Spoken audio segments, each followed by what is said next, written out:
ایک بزرگ فرماتے ہیں کہ میں نے جناب رسول اللہ صلی اللہ علیہ وسلم کے روضہ مطہرہ پر 9 اولیاء اللہ کو دیکھا۔ میں ان کے پیچھے ہو لیا۔ ان میں سے ایک نے میری طرف ملتفت ہو کر فرمایا، کہاں جاتے ہو؟ میں نے کہا، تمہارے ساتھ، کیونکہ مجھے تم سے محبت ہے، اور میں نے سنا ہے کہ جناب نبی کریم صلی اللہ علیہ وسلم نے فرمایا ہے، المرء مع من احب، یعنی آدمی اسی کے ساتھ ہے جس سے اس کو محبت ہے۔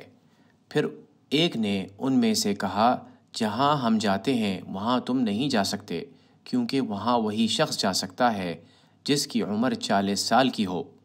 پھر ایک اور نے کہا، آنے دو، کیا عجب ہے کہ اللہ تعالیٰ اسے بھی وہاں جانا نصیب کر دے۔ القصہ، میں چلا اور زمین ہمارے نیچے سے خود بخود قطع ہوتی جاتی تھی۔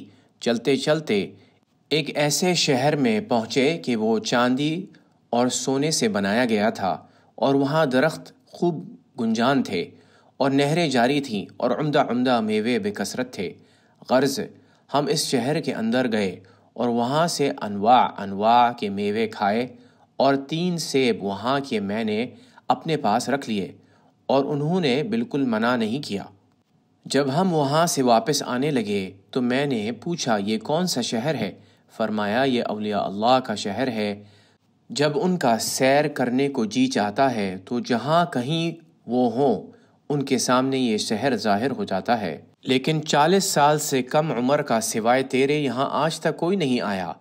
پھر جب ہم مکہ معظمہ آئے تو میں نے ایک دامغانی کو ان سیبوں میں سے ایک سیب دیا، اس نے پھینک دیا۔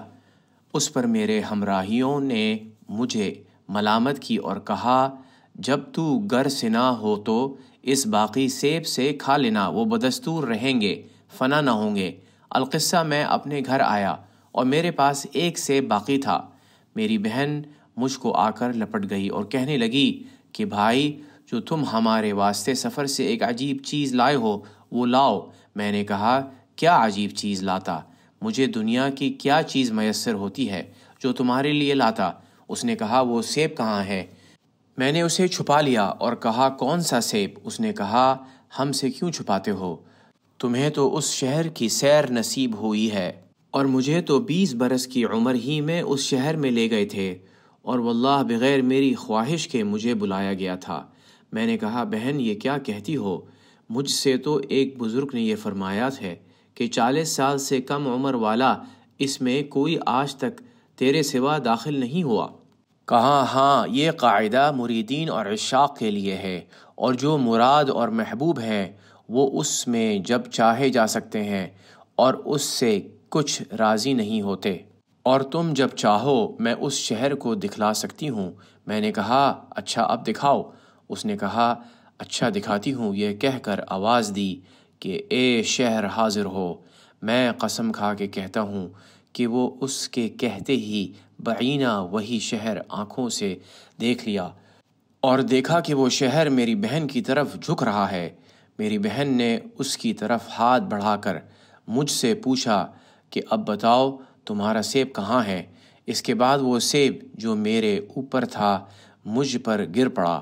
میں یہ عجیب معاملہ دیکھ کر ہنسا۔ یہ عجیب واقعہ دیکھ کر میں نے اپنے آپ کو بہت حقیر سمجھا، اور میں پہلے سے نہ جانتا تھا کہ میری بہن بھی ایسے لوگوں میں ہے۔